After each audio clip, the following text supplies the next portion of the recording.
അവർ ഒരു പ്രതിജ്ഞ എടുക്കുകയും ചെയ്തിരുന്നു. ഏതായാലും പുതിയ ഭരണ സംവിധാനത്തിലേക്ക് ഇറാൻ നീങ്ങിയതിന് ശേഷം നടക്കുന്ന ഏറ്റവും നിർണായകമായ നീക്കം എന്ന് തന്നെ ഇതിനെ വ്യക്തമാക്കാം. IRGCയുടെ റവല്യൂഷണറി ഗാർഡ്സിൻ്റെ മിസൈൽ ആക്രമണം ഇസ്രയേലിലേക്ക് നടന്നിരിക്കുന്നു. അവിടെ നെതന്യാഹുവിൻ്റെ ഓഫീസ് ലക്ഷ്യമിട്ടാണ് ഈ ആക്രമണം നടന്നിരിക്കുന്നത് എന്നതിൻ്റെ വിവരങ്ങൾ കൂടി പുറത്തു വരുന്നു. അപ്പോൾ നെതന്യാഹുവിന് എന്ത് സംഭവിച്ചു? അതാണ് ഇപ്പോൾ ലോകം ഉറ്റുനോക്കുന്നത്. എല്ലായിടത്തു നിന്നും ഉയരുന്ന ചോദ്യം അതാണ്. നെതന്യാഹു സുരക്ഷിതനാണോ? അദ്ദേഹത്തിന് എന്ത് സംഭവിച്ചു? ഈ ആക്രമണത്തിൽ നെതന്യാഹുവിന് എന്തെങ്കിലും തരത്തിലുള്ള പ്രശ്നങ്ങൾ ഉണ്ടായിട്ടുണ്ടോ എന്ന വിവരങ്ങൾ കൂടി ചർച്ചയാവുകയാണ്.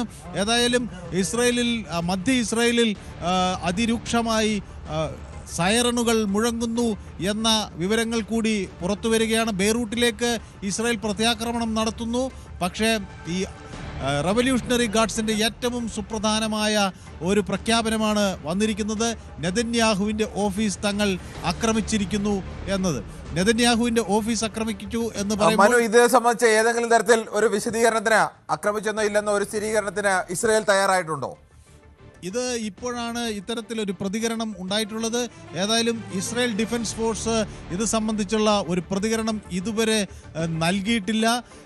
മാത്രമല്ല, അവർ ഏറ്റവും ഒടുവിൽ നൽകിയത് ഇറാനിലെ ഇൻ്റലിജൻസ് വിഭാഗത്തിലെ ഒരു ഡെപ്യൂട്ടി മിനിസ്റ്റർ ഓഫ് ഇൻ്റലിജൻസിനെ സംബന്ധിച്ച അവിടെ സെയ്ദ് യാഹിയ ഹമീദിയെ സംബന്ധിച്ചുള്ള വിവരങ്ങൾ ആണ്. അതിനപ്പുറത്തേക്ക്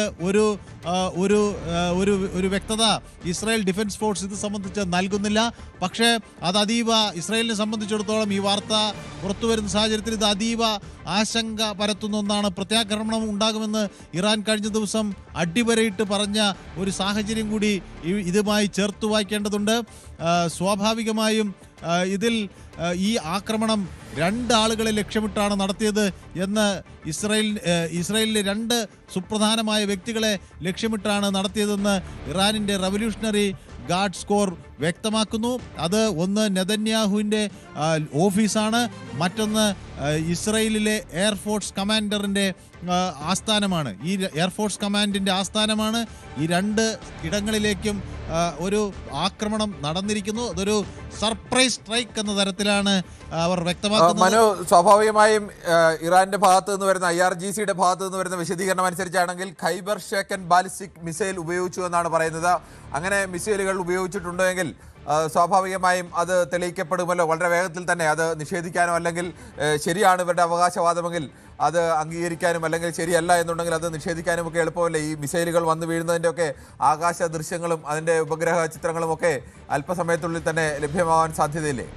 സ്വാഭാവികമായും ഇങ്ങനെ ഈ ആക്രമണത്തിൻ്റെ രൂക്ഷത ഇത് എത്ര വ്യാപകമായ ഒരു നാശനഷ്ടം വിതച്ചു എന്നതിനെ സംബന്ധിച്ചുള്ള വിവരങ്ങൾ പുറത്തു വരേണ്ടതുണ്ട്. 2 നെതന്യാഹുവിൻ്റെ ആരോഗ്യസ്ഥിതി അദ്ദേഹം സുരക്ഷിതനാണോ? അദ്ദേഹം ഈ ആസ്ഥാനത്ത് ആക്രമണം നടക്കുമ്പോൾ ഉണ്ടായിരുന്നു? അതോടൊപ്പം തന്നെ ഈ ആക്രമണത്തിന് ഫലപ്രദമായി അവിടെ ഈ നെതന്യാഹുവിൻ്റെ ആസ്ഥാനത്തേക്ക് എത്താൻ കഴിഞ്ഞോ എന്നൊക്കെയുള്ള ചോദ്യങ്ങൾ ഒരു വശത്ത് നിൽക്കുന്നു. പക്ഷേ ഔദ്യോഗിക സ്ഥിരീകരണം ഒന്നും വരുന്നില്ല. ഇത് നിരാകരിക്കുന്നില്ല എന്നതും ഒരു വലിയ വിഷയമായി തന്നെ ഒരു സംശയത്തിന് വഴി നൽകുന്ന തരത്തിലേക്ക് തന്നെ കാര്യങ്ങളെ കൊണ്ട് എത്തിക്കുന്നു. മാത്രമല്ല, അതേസമയം അവിടെ നിന്ന് വരുന്ന സെൻട്രൽ ഇസ്രായേലിൽ ഇപ്പോൾ വ്യാപകമായ സൈറണുകൾ മുഴങ്ങുന്നു എന്ന വിവരങ്ങൾ മാത്രമാണ് പുറത്തു വരുന്നത്. അതിനപ്പുറത്തേക്ക് ഉള്ള വിവരങ്ങൾ ഒന്നും തന്നെ പുറത്തു വരുന്നില്ല. സ്വാഭാവികമായും ഈ നെതന്യാഹുവിൻ്റെ അവസ്ഥ നെതന്യാഹുവിന് എന്ത് സംഭവിച്ചു? നെതന്യാഹു സുരക്ഷിതനാണോ? തുടങ്ങിയ ചോദ്യങ്ങൾ ഉയരുന്നു. മധ്യ ഇസ്രായേലിൽ വ്യാപകമായി സൈറണുകൾ മുഴങ്ങുന്നു. ജാഗ്രതാ നിർദ്ദേശം എന്ന തരത്തിലുള്ള സന്ദേശങ്ങൾ അങ്ങോട്ടേക്ക് പ്രചരിക്കുകയും ചെയ്യുന്നു. സ്വാഭാവികമായും ഈ ആക്രമണം രൂക്ഷമായ രീതിയിൽ ഇറാന്റെ ഭാഗത്തു നിന്ന് തിരിച്ചടി ഉണ്ടാകുന്നു എന്ന തരത്തിൽ വേണം ഇന്ന് വിലയിരുത്താൻ. മാത്രമല്ല, ഹെസ്ബുള്ളയും ഈ ആക്രമണത്തിൽ പങ്കാളികളാകുന്നു. സീനിയർ ഹെസ്ബുള്ള നേതാവിനെ ബെയ്റൂട്ടിൽ നിന്ന് ഉള്ള സീനിയർ ഹെസ്ബുള്ള നേതാവിനെ ടാർഗറ്റ് ചെയ്യുന്നുവെന്ന് ഇസ്രായേൽ അവകാശപ്പെടുന്നു. അതോടൊപ്പം ഇസ്രായേലിൻ്റെ ഏറ്റവും കരുത്തനായ നേതാവ് നെതന്യാഹുവിനെ നെതന്യാഹുവിൻ്റെ ആസ്ഥാനം ആക്രമിക്കാനുള്ള ശ്രമം നടന്നിരിക്കുന്നു എന്ന് ഇറാൻ അവകാശപ്പെടുന്നു. റവല്യൂഷണറി ഗാർഡ്സിൻ്റെ ഒരു നിലപാടാണത്. അതോടൊപ്പം തന്നെ ഇസ്രായേൽ എയർഫോഴ്സിൻ്റെ ഒരു കമാൻഡറെയും ലക്ഷ്യമിട്ടാണ് സർപ്രൈസ് സ്ട്രൈക്കുകൾ നടന്നിരിക്കുന്നത് എന്നതാണ് വ്യക്തമാകുന്നത്. മനു, നേരത്തെ തന്നെ ഈ ബെഞ്ചമിൻ സ്ഥിരീകരിക്കാത്ത റിപ്പോർട്ടുകളാണെങ്കിലും ബെഞ്ചമിൻ നെതന്യാഹു ഈ ഇങ്ങനെ ഒരു ആക്രമണത്തിൽ മുൻകൂട്ടി കണ്ടുകൊണ്ട് അദ്ദേഹം ഗ്രീസിലേക്കോ ജർമ്മനിയിലേക്കോ ഒക്കെ പറഞ്ഞിട്ടുണ്ടാവും. അദ്ദേഹത്തിൻ്റെ വിമാനം നേരത്തെ ആ വിമാനത്താവളത്തിൽ നിന്ന് ഉയർന്നുവെന്നും അത് പലതവണ 10-20ഓളം തവണ റൗണ്ട് ചെയ്ത് ആകാശത്ത് തന്നെ തുടരുകയായിരുന്നു എന്നുള്ള ചില റിപ്പോർട്ടുകളൊക്കെ ഉണ്ടായിരുന്നു. പക്ഷേ ആ വിമാനത്തിൽ അദ്ദേഹം ഉണ്ടോ ഇല്ലയോ എന്നുള്ള റിപ്പോർട്ടുകൾ എവിടെയും പുറത്തു വന്നിരുന്നില്ല. അത്തരത്തിലേക്കൊക്കെ എന്തായാലും ഇങ്ങനെ ഒരു ആക്രമണം ഇസ്രയേലും പ്രതീക്ഷിച്ചിരുന്നു എന്ന് വേണമോ കരുതാൻ? സ്വാഭാവികമായും ഇസ്രയേൽ ഈ പ്രത്യാക്രമണം ഉണ്ടാകുമെന്ന കാര്യത്തിൽ സംശയമില്ല എന്ന് ഇസ്രയേൽ അങ്ങനെ പ്രതീക്ഷിച്ചിരുന്നു എന്ന കാര്യത്തിലും സംശയമില്ല. പക്ഷേ ഇതിൽ ഒരു സുപ്രധാനമായ കാര്യം നെതന്യാഹുവിനെ ദീർഘനാളായുള്ള നെതന്യാഹുവിൻ്റെ പ്രവർത്തനങ്ങളെ വീക്ഷിക്കുന്ന ആളുകൾ അല്ലെങ്കിൽ അന്താരാഷ്ട്ര വിദഗ്ധർക്കൊക്കെ വ്യക്തമാക്കുന്ന ഒരു കാര്യം, അങ്ങനെ ഒരു വിമാനത്തിൽ കയറി പെട്ടെന്ന് ഒളിച്ചോടുന്ന ഒരാളല്ല ബെന്യാമിൻ നെതന്യാഹു. ഈ യുദ്ധം വളരെ കൃത്യമായി ഒരു കാൽക്കുലേറ്റഡ് അറ്റാക്ക് എന്ന തലത്തിൽ തന്നെയാണ് ഇസ്രായേൽ ആസൂത്രണം ചെയ്തിരിക്കുന്നത്.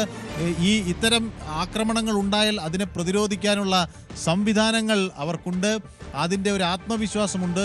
അങ്ങനെ ഓടിക്കേറി വിമാനം കയറി സ്ഥലം വിടുന്ന ഒരു ലോക നേതാവ് അല്ലെങ്കിൽ ലോകത്തെ അങ്ങനെ ഒരു നേതാവിൻ്റെ പട്ടികയിൽ ഈ നെതന്യാഹുവിനെ ഉൾപ്പെടുത്താൻ കഴിയില്ല എന്ന് തന്നെയാണ് വിദഗ്ധർ വിലയിരുത്തുന്നത്. പക്ഷേ നെതന്യാഹുവിന് എന്ത് സംഭവിച്ചു എന്ന കാര്യത്തിൽ ഇപ്പോഴൊരു സ്ഥിരീകരണം വന്നിട്ടില്ല. അങ്ങനെ ആക്രമണം ഫലവത്തായോ എന്ന കാര്യത്തിലും ഒരു സ്ഥിരീകരണം വന്നിട്ടില്ല. പക്ഷേ റവല്യൂഷണറി ഗാർഡ്സ് അർത്ഥശങ്കയ്ക്കിടയില്ലാതെ വ്യക്തമാക്കുന്നു, ഇറാനിൽ നിന്ന് ശക്തമായ ആക്രമണം ഉണ്ടായിട്ടുണ്ട്. നെതന്യാഹുവിൻ്റെ ഓഫീസ് ലക്ഷ്യമിട്ടാണ് മിസൈൽ നീങ്ങിയത്. 2 സുപ്രധാന ആളുകളെ വകവരുത്തുക എന്ന ലക്ഷ്യത്തോടു കൂടി തന്നെ നടത്തിയ ഒരു സർപ്രൈസ് അറ്റാക്കാണ്. ഇതിൻ്റെ ഫലമെന്ത് എന്നതിൽ ഒരു വ്യക്തതയില്ല. പക്ഷേ ഫലം അത്ര ഇസ്രായേലിനെ സംബന്ധിച്ചിടത്തോളം ശുഭകരമായ വാർത്തയാകില്ല എന്ന സന്ദേശം തന്നെയാണ് നൽകുന്നത്. കിരൺ, എന്തായാലും യുദ്ധത്തെ സംബന്ധിച്ച് ഏറ്റവും നിർണായകമായ ഒരു വാർത്തയാണ് ഇപ്പോൾ പുറത്തു വരുന്നത്. ഇപ്പോഴും അതിന് പൂർണ്ണ സ്ഥിരീകരണം വന്നിട്ടില്ല. IRGCയുടെ അവകാശവാദം അനുസരിച്ചാണെങ്കിൽ ബെഞ്ചമിൻ നെതന്യാഹുവിൻ്റെ ഓഫീസിനു നേരെ ആക്രമണം ഉണ്ടായിരിക്കുന്നു. അദ്ദേഹത്തിന് പരിക്കേറ്റിട്ടുണ്ടോ എന്നത് സംബന്ധിച്ച് ഇപ്പോഴും വ്യക്തതയില്ല. ഇറാൻ്റെ ഖൈബർ ഷേക്കൻ ബാലിസ്റ്റിക്കൽ മിസൈലുകളാണ് ഈ ഓഫീസിനു നേരെ പതിച്ചതെന്നും 2 സുപ്രധാന നേതാക്കളെ ലക്ഷ്യമിട്ടായിരുന്നു ഈ ആക്രമണമെന്നുമെല്ലാം IRGC പറയുന്നു. എന്തായാലും അക്കാര്യത്തിൽ ഇസ്രയേലിൻ്റെ ഭാഗത്തു നിന്ന് ഏതെങ്കിലും തരത്തിലുള്ള സ്ഥിരീകരണം ഉണ്ടായിട്ടില്ല. മനു, മറ്റ് അമേരിക്ക അടക്കമുള്ള ലോകരാജ്യങ്ങളിലോ അല്ലെങ്കിൽ ഇന്റർനാഷണൽ വാർത്താ ഏജൻസികളോ ആരെങ്കിലും ഈ വിവരം സ്ഥിരീകരിച്ചതായി അങ്ങനെ ഒരു റിപ്പോർട്ട് ഇതുവരെ വന്നിട്ടുണ്ടോ? എല്ലാവരും IRGCയുടെ ഈ പ്രതികരണങ്ങൾ അതേപോലെ കൊടുക്കുക മാത്രമാണ് ചെയ്തിട്ടുള്ളത്. ഇങ്ങനെയുള്ളൊരു അവകാശവാദമുണ്ട് എന്ന ഒരു പ്രതികരണം മാത്രമാണ് നൽകിയിട്ടുള്ളത്. എന്നാൽ ഔദ്യോഗികമായൊരു സ്ഥിരീകരണം വരേണ്ടത് ഇസ്രായേലിൽ നിന്നാണ്. എന്ത് സംഭവിച്ചു എന്ന് വ്യക്തമാക്കേണ്ടത് ഇസ്രായേലാണ്. ആ ഘട്ടത്തിൽ ഈ എയർഫോഴ്സ് കമാൻഡറുടെ ആരോഗ്യ സാഹചര്യം എന്നത് വളരെ സുപ്രധാനം. തോമർ ബാർ ആണല്ലോ അവിടുത്തെ ഇസ്രായേലിൻ്റെ ഈ കമാൻഡർ ഓഫ് ഇസ്രായേലി എയർഫോഴ്സ്. ഈ തോമർ ബാറിന് എന്ത് സംഭവിച്ചു എന്ന ചോദ്യം ഉയരുന്നു. ബെന്യാമിൻ നെതന്യാഹുവിന് എന്ത് സംഭവിച്ചു എന്ന ചോദ്യങ്ങൾ ഉയരുന്നു. പക്ഷേ ഇതുവരെ ഒരു വാർത്തയും ഇത് സംബന്ധിച്ചൊരു സ്ഥിരീകരണം വന്നിട്ടില്ല. സുപ്രധാനമായ ഏജൻസികൾ ഇത് സംബന്ധിച്ച് ഒരു കൃത്യമായ അതിന് വാർത്ത സ്ഥിരീകരിച്ചതായി വ്യക്തമാക്കുന്നില്ല. പക്ഷേ ഇറാൻ അർത്ഥശങ്കയ്ക്കിടയില്ലാതെ വ്യക്തമാക്കുന്നു, ബെന്യാമിൻ നെതന്യാഹുവിൻ്റെ ആസ്ഥാനത്തേക്ക് ആക്രമണം നടത്തിയിട്ടുണ്ട്. അതിൻ്റെ ഫലമെന്ത് എന്നറിയാൻ ഇനി കാത്തിരിക്കേണ്ടി വരും. അത് ഫലം അത്ര നന്നാവില്ല എന്ന വിവരങ്ങളാണ് അവർ നൽകുന്നത്. 2 സുപ്രധാന കേന്ദ്രങ്ങളിലേക്ക് വളരെ അപ്രതീക്ഷിതമായി ഒരു ആക്രമണം നടത്താൻ കഴിഞ്ഞു എന്നതാണ് IRGC ഇവിടെ വലിയ ഒരു നേട്ടം എന്ന തരത്തിൽ, ഈ യുദ്ധരംഗത്ത് ഉണ്ടായ സംഭവത്തിൽ വലിയ നേട്ടം എന്ന തരത്തിൽ എടുത്ത് മുന്നോട്ട് വയ്ക്കുന്നത്. എന്തായാലും ഈ മേഖലയിലെ യുദ്ധത്തെ സംബന്ധിച്ച ഏറ്റവും വലിയൊരു വാർത്തയാണ് പുറത്തു വന്നിരിക്കുന്നത്. ഇതിൽ ഇനി സ്ഥിരീകരണം വരേണ്ടതുണ്ട്.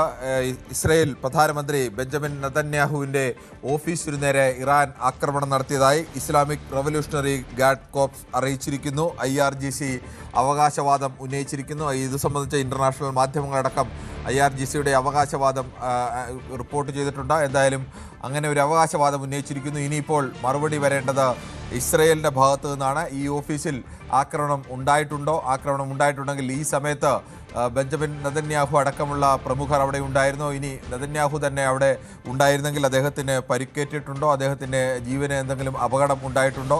അത്തരത്തിലേക്കുള്ള വിവരങ്ങളൊക്കെ ഇനിയും പുറത്തു വരേണ്ടതാണ്.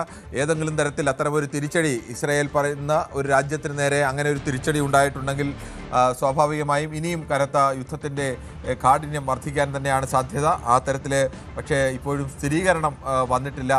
പക്ഷേ വെറുതെ ഈ ഒരു ഘട്ടത്തിൽ ഇങ്ങനെ ഒരു അവകാശവാദം IRGC ഉന്നയിക്കുമോ എന്നുള്ള ചോദ്യമുണ്ട്. IRGCയെ സംബന്ധിച്ച് അവരുടെ അഭിമാനത്തിന്, അവരുടെ നിലനിൽപ്പിന് തന്നെ മുറിവേറ്റ് നിൽക്കുകയാണ്. ഇറാൻ്റെ പരമോന്നത നേതാവ് അയത്തുള്ള അലി ഖമനയെ ഇസ്രയേൽ കൊലപ്പെടുത്തിയിരിക്കുന്നു. അതോടൊപ്പം തന്നെ സുപ്രധാന നേതാക്കളെ അടക്കം കൊലപ്പെടുത്തിയിരിക്കുന്നു. ആ രാജ്യത്തെ ആക്രമിച്ച് കീഴ്പ്പെടുത്തിക്കൊണ്ടിരിക്കുകയാണ്. അവിടെയാണ് അതിശക്തമായ രീതിയിലേക്കുള്ള തിരിച്ചടിയുമായി ഇറാൻ നിൽക്കുന്നത്. ഇറാൻ നേരത്തെ F-15 യുദ്ധവിമാനങ്ങളടക്കം, അമേരിക്കയുടെ യുദ്ധവിമാനമടക്കം അടിച്ചിട്ടിരുന്നു. ആദ്യമായിട്ടാണ് F-15ൻ്റെ ചരിത്രത്തിൽ ഇതുവരെ ഒരു യുദ്ധത്തിലും ആ യുദ്ധവിമാനം തകർക്കാൻ ഒരു എതിരാളികൾക്കും ഇതുവരെയും കഴിഞ്ഞിട്ടുണ്ടായിരുന്നില്ല. ആദ്യമായിട്ടാണ് അങ്ങനെ ഒരു യുദ്ധവിമാനം തകർക്കുന്നത്. ഇറാനെ സംബന്ധിച്ചിടത്തോളം ഇസ്രയേലിൻ്റെ ആയുധ ശേഷിയുമായി പരിഗണിച്ചാൽ, താരതമ്യപ്പെടുത്തിയാൽ ഇസ്രയേലുമായി പിടിച്ചു നിൽക്കാൻ ശേഷിയുള്ള ഒരു രാജ്യമല്ല ഏതെങ്കിലും ആയുധ ബലത്തിലോ അല്ലെങ്കിൽ മറ്റ് വിഷയങ്ങളിലോ ഒന്നും തന്നെ. പക്ഷേ ഇറാനെ സംബന്ധിച്ച് ഒരു പ്രത്യാക്രമണത്തിന് ശേഷിയുള്ള രാജ്യമാണ്. അതിനുള്ള സംവിധാനം ഉള്ള രാജ്യമാണ് ഇറാൻ. അതിനുള്ള പരിശീലനമുള്ള രാജ്യമാണ്. അങ്ങനെ വിൽപ്പവറുള്ള സൈന്യം ഉള്ള രാജ്യമാണ്. അതുകൊണ്ട് തന്നെ ഇറാൻ ആ തരത്തിലാണ് എല്ലാ കാലത്തും നിലനിന്നിട്ടുള്ളത്. GCC രാജ്യങ്ങളടക്കം ഇറാനെ പല വിഷയങ്ങളിലും ഒപ്പമില്ലാതെ നിൽക്കുമ്പോഴും ഇറാനെതിരായ നിലപാട് സ്വീകരിക്കുമ്പോഴുമൊക്കെ പ്രതിരോധത്തിൻ്റെ, ആക്രമണത്തിൻ്റെ ഒക്കെ വലിയ ചരിത്രമുള്ള ഒരു രാജ്യം കൂടിയാണ് ഇറാൻ. ഇറാൻ്റെ പരമോന്നത നേതാവിനെ തന്നെ ആക്രമിച്ച് കൊലപ്പെടുത്തുക എന്ന് പറഞ്ഞാൽ ഇറാൻ എന്ന രാജ്യത്തിൻ്റെ അഭിമാനത്തിന് നേരെ ഏൽക്കുന്ന ഏറ്റവും കനത്ത ആക്രമണം തന്നെയാണ്. ഇതിലും വലിയൊരു ആക്രമണം ഇറാന് ലഭിക്കാനില്ല. അതുകൊണ്ട് തന്നെ ശക്തമായ തിരിച്ചടി ഏത് നിമിഷവും ഉണ്ടാവും എന്നുള്ള മുന്നറിയിപ്പ് പലതവണ ഇറാൻ നൽകിയിരുന്നു. ഇപ്പോഴാണ് ഇസ്ലാമിക് റവല്യൂഷണറി ഗാർഡ് കോർപ്സ്, ഇറാൻ്റെ സേന, IRGC ഔദ്യോഗികമായി തന്നെ പറയുന്നു, ഞങ്ങൾ ഇസ്രയേൽ പ്രധാനമന്ത്രി ബെഞ്ചമിൻ നെതന്യാഹുവിൻ്റെ ഓഫീസിന് നേരെ ആക്രമണം നടത്തിയിട്ടുണ്ട്. ഞങ്ങളുടെ ഖൈബർ ഷേക്കൻ ബാലിസ്റ്റിക്കൽ മിസൈലുകളാണ് വർഷിച്ചത്. അദ്ദേഹത്തിന് എന്ത് സംഭവിച്ചു എന്നത് ഞങ്ങൾക്ക് അറിയില്ല എന്ന് പറയുന്നു. ഈ ആക്രമണത്തിൽ നെതന്യാഹു ഓഫീസിൽ ഈ സമയം ഉണ്ടായിരുന്നെങ്കിൽ അദ്ദേഹത്തിന് പരിക്കേറ്റിട്ടുണ്ടോ? അദ്ദേഹത്തിന് ജീവനോടെ ഇപ്പോഴുമുണ്ടോ? അങ്ങനെ പലതരം സംശയങ്ങൾ ഇപ്പോഴും നിലനിൽക്കുകയാണ്. ഇനി ഇസ്രയേലിൻ്റെ ഭാഗത്തു നിന്നാണ് ഇങ്ങനെ ഒരു ആക്രമണം ഉണ്ടായിട്ടുണ്ടെങ്കിൽ അദ്ദേഹത്തിന് പരിക്കേറ്റിട്ടുണ്ടോ എന്നോ, അല്ലെങ്കിൽ മറ്റെന്തെങ്കിലും സംഭവിച്ചിട്ടുണ്ടോ, അല്ലെങ്കിൽ ഒന്നും ഉണ്ടായിട്ടില്ല, വാർത്ത നിഷേധിച്ചുകൊണ്ടുള്ള റിപ്പോർട്ടൊക്കെ വരേണ്ടത് ഇനി ഇസ്രയേലിൻ്റെ ഭാഗത്തു നിന്നാണ്. ലോകത്തെ പ്രധാനപ്പെട്ട വാർത്താ ഏജൻസികളാകെ IRGCയെ ഉദ്ധരിച്ചുകൊണ്ടാണ് ഈ വാർത്ത റിപ്പോർട്ട് ചെയ്യുന്നത്. മനു, ഇത് സംബന്ധിച്ച് എന്തെങ്കിലും കൂടുതൽ വിവരങ്ങൾ മറ്റേതെങ്കിലും രാജ്യങ്ങളുടെ ഭാഗത്തു നിന്ന്, പല രാജ്യങ്ങളുടെ റഡാർ സംവിധാനങ്ങളുടെ നിരീക്ഷണത്തിലാണല്ലോ ഈ ഇസ്രയേലായാലും ഇറാനായാലും ഒക്കെ നിൽക്കുന്നത്. അപ്പോൾ പലരുടെ ഉപഗ്രഹങ്ങളിലൊക്കെ ഇതിൻ്റെ ദൃശ്യങ്ങൾ പതിയാൻ സാധ്യതയുണ്ട്. അങ്ങനെ ഏതെങ്കിലും വിവരം ഏതെങ്കിലും രാജ്യത്ത് നിന്ന് ഇപ്പോൾ പുറത്തു വന്നിട്ടുണ്ടോ? കിരൺ, ഇത് സംബന്ധിച്ച് ഇസ്ലാമിക് റവല്യൂഷണറി ഗാർഡ് കോറിൻ്റെ പ്രസ്താവന മാത്രമാണ് പുറത്തു വരുന്നത്. അവർ ഒരു കാര്യം വ്യക്തമാക്കുന്നു, ടെൽ അവീവിൽ ആക്രമണം നടത്തിയിരിക്കുന്നു. അത് ഇസ്രായേൽ പ്രധാനമന്ത്രി ബെന്യാമിൻ നെതന്യാഹുവിൻ്റെ ആസ്ഥാനത്തേക്കാണ്. 76-കാരനായ ഈ ബെന്യാമിൻ നെതന്യാഹുവിൻ്റെ നിലവിലെ സാഹചര്യമെന്ത് എന്നതിനെ സംബന്ധിച്ച് വ്യക്തതയില്ല. എന്നാൽ അദ്ദേഹം അവിടെ ഉണ്ടായിരുന്നു എന്നതിനെ സംബന്ധിച്ചും വ്യക്തതയില്ല. അതോടൊപ്പം തന്നെ അവിടെ എയർഫോഴ്സ് കമാൻഡറുടെ ആസ്ഥാനത്തും ആക്രമണം നടന്നിട്ടുണ്ട്. ഖൈബർ ഷേക്കൻ ബാലിസ്റ്റിക് മിസൈലിൻ്റെ ആക്രമണമാണ് നടന്നത് എന്ന് പറയുമ്പോൾ അത് ഒരല്പം ആശങ്ക പരത്തുന്ന സാഹചര്യമാണ്. 1450 കിലോമീറ്റർ അല്ലെങ്കിൽ 900 മൈൽ ദൂരത്തുള്ള ഒരു ടാർഗറ്റ് വളരെ കൃത്യമായി അറ്റാക്ക് ചെയ്യാൻ കഴിയുന്ന ഒരു ഇറാനിയൻ സംവിധാനമാണ് ഈ ഖൈബർ ഷേക്കൻ ബാലിസ്റ്റിക് മിസൈൽ. ഇത് ഇറാനിൽ ഈ മീഡിയം റേഞ്ച് ബാലിസ്റ്റിക് മിസൈൽ വിഭാഗത്തിൽ പെടുന്നതാണ്. ഇത് ഖര ഇന്ധനം ഉപയോഗിച്ച്, സോളിഡ് ഫ്യൂവൽ ഉപയോഗിച്ച് പ്രവർത്തിപ്പിക്കാൻ കഴിയുന്ന ഒരു സോളിഡ് ഫ്യൂവൽ ഉപയോഗിച്ച് പ്രവർത്തിക്കാൻ കഴിയുന്ന ഒരു മിസൈൽ സംവിധാനമാണ്. ഇത് IRGC വികസിപ്പിച്ചെടുത്ത 3ാം തലമുറയിൽപ്പെട്ട ഒരു സംവിധാനമാണ്. ഇത് 2022-ലാണ് ഈ ഖൈബർ ഷേക്കൻ മിസൈലുകൾ IRGC പുറത്തിറക്കുന്നത്. അത് ഈ സോളിഡ് ഫ്യൂവൽ അല്ലെങ്കിൽ ഖര ഇന്ധനം ഉപയോഗിക്കാൻ കഴിയുന്ന ഒരു വാർഹെഡ് എന്ന നിലയിൽ അതിന് അതിനൂതനമായ സാങ്കേതിക സംവിധാനമുണ്ട്. അതിൻ്റെ മെന്യൂറബിൾ കപ്പാസിറ്റി എന്നത് തന്നെ വളരെ ആകർഷണീയമാണ്. അതുപോലെ ഈ പ്രതിരോധ സംവിധാനങ്ങളെ തകർത്ത് മുന്നോട്ട് പോകാൻ കഴിയുന്ന ഒരു മിസൈൽ എന്ന നിലയിൽ കൂടി ശ്രദ്ധേയമാണ്. അത് 1450 കിലോമീറ്ററുകൾ താണ്ടി അറ്റാക്ക് ചെയ്യാൻ കഴിയുള്ള ഒരു ആയുധം എന്ന നിലയിൽ കൂടി അത് ശ്രദ്ധേയമാണ്. ഇത് ഇസ്രായേലിനെ ലക്ഷ്യം വെച്ചുകൊണ്ട് തന്നെ ഇറാൻ നേരത്തെ കൂട്ടി ഡെവലപ്പ് ചെയ്തു വെച്ചിട്ടുള്ള ഒരു ആയുധമാണ് എന്ന കാര്യത്തിൽ സംശയമില്ല. ഏതാണ്ട് 11 മീറ്റർ നീളവും 76 സെൻറ്റിമീറ്റർ ഡയമീറ്ററും ഉള്ള 6.3 ടൺ വരുന്ന ഒരു മിസൈൽ സംവിധാനം. അതിൻ്റെ വാർഹെഡ് ഏതാണ്ട് 550 കിലോഗ്രാമാണ്. സ്വാഭാവികമായും അങ്ങനെ പ്രതിരോധ സംവിധാനങ്ങളെ മറികടന്ന് ഈ ഖൈബർ ഷേക്കൻ ബാലിസ്റ്റിക് മിസൈലിൽ അങ്ങോട്ടേക്ക് ടെലവീവിലേക്ക് കടക്കാൻ കഴിഞ്ഞിട്ടുണ്ടെങ്കിൽ അത് വലിയ ഒരു നാശനഷ്ടം വിതയ്ക്കും എന്ന കാര്യത്തിൽ സംശയമില്ല. അത് ഈ മിഡിൽ റേഞ്ച് ബാലിസ്റ്റിക് മിസൈലുകളുടെ പട്ടികയിൽ വരുന്ന ഈ ഖൈബർ ഷേക്കൻ അതിൻ്റെ ലോഞ്ചേഴ്സിനും പലതരം ലോഞ്ചറുകളിൽ നിന്ന് അത് വിക്ഷേപിക്കാനാകും. അത് ഒരു കമേർഷ്യൽ ചേസിന് മുകളിൽ വെച്ച് അത് വിക്ഷേപിക്കാനാകും. അതായത് ഒരു വാഹനത്തിൽ നിന്ന് വിക്ഷേപിക്കാനാകും. അങ്ങനെ ഒട്ടനവധി സാങ്കേതിക സംവിധാനങ്ങളുള്ള ഈ ബാലിസ്റ്റിക് മിസൈൽ അത് അതിൻ്റെ ഒരു അറ്റാക്ക് വരുന്നു എന്നത് ഏറ്റവും ഡെഡ്ലി ആയിട്ടുള്ള ഒരു പ്രത്യാഘാതം ഉണ്ടാക്കും എന്നാണ്. ഇത് നേരത്തെയും ഇറാൻ ഇസ്രായേലിലുള്ള മിലിറ്ററി ടാർഗറ്റ്സ് അറ്റാക്ക് ചെയ്യാനായി ഈ സോളിഡ് പ്രൊപ്പലൻ്റ് ഫ്യൂവലുള്ള ഈ ഖൈബർ ഷേക്കൻ മിസൈലുകൾ ഉപയോഗിച്ചിട്ടുണ്ട് എന്നതും വ്യക്തമാണ്. അപ്പോൾ സ്വാഭാവികമായും മനു, ഇനി പ്രധാനപ്പെട്ട ഒരു ചോദ്യം വരുന്നത്, ഇത് ടെല്ലവീവിലേക്ക് ഇങ്ങനെ ഒരു മിസൈൽ പോയത് അത് ഇറാനിൽ നിന്നാണോ അതോ ലെബനോനിൽ നിന്നാണോ? ഹിസ്ബുള്ളയ്ക്ക് നേരെയുള്ള ഇന്ന് ആക്രമണവും ഒക്കെ ഉണ്ടായിരുന്നു. അക്കാര്യത്തിൽ ഇനി ഏതെങ്കിലും തരത്തിലൊരു വിശദീകരണം IRGCയുടെ ഭാഗത്ത് നിന്ന് ഉണ്ടായിട്ടുണ്ടോ? ഇത് എവിടെ നിന്നാണ് ഇങ്ങനെ ഒരു ബാലിസ്റ്റിക് മിസൈൽ തൊടുത്തു വിട്ടത് എന്നുള്ളത്? ഇല്ല, അങ്ങനെ ഇതിൻ്റെ ഏത് പ്രഭവ കേന്ദ്രത്തിൽ നിന്നാണിത് വിട്ടതെന്ന് വ്യക്തമായിട്ടില്ല. പക്ഷേ ഇത് ഇറാനകത്ത് നിന്ന് തന്നെ വിക്ഷേപിച്ചതാണ് എന്ന നിലപാട് അവർ വ്യക്തമാക്കുന്നു. മാത്രവുമല്ല, ഈ ബാലിസ്റ്റിക് മിസൈൽ വളരെ വളരെ കാൽക്കുലേറ്റഡ് ആയിട്ടുള്ള ഒരു അറ്റാക്കിൻ്റെ ഭാഗമാണ് എന്ന് വ്യക്തമാക്കുന്നു. പക്ഷേ ഇതിൽ നമുക്ക് വ്യക്തതയില്ലാത്തത് ബെന്യാമിൻ നെതന്യാഹുവിന് എന്ത് സംഭവിച്ചു എന്നാണ്. മാത്രമല്ല, ഈ ഇറാൻ്റെ പരമോന്നത നേതാവ് ആയത്തുള്ള അലി ഖംനേയിയെ വകവരുത്തിയതിനുള്ളൊരു പ്രതികാരം ഉണ്ടാകും എന്ന് പറഞ്ഞതിൻ്റെ ഭാഗമായി കൂടിയാണ് എന്ന് വ്യക്തമാക്കുന്നുണ്ട്. അങ്ങനെ ഇത് ശക്തമായ ഒരു ആക്രമണം തങ്ങൾ നടത്തുമെന്ന് നേരത്തെ കൂട്ടി പറഞ്ഞതിന് ശേഷം നടത്തുന്ന ഒരു നീക്കമാണ്.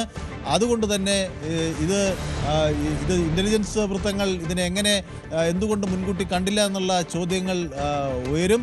ഏതായാലും പക്ഷേ സ്വാഭാവികമായ ഒരു ആക്രമണം നടന്നിരിക്കുന്നു. ബെന്യാമിൻ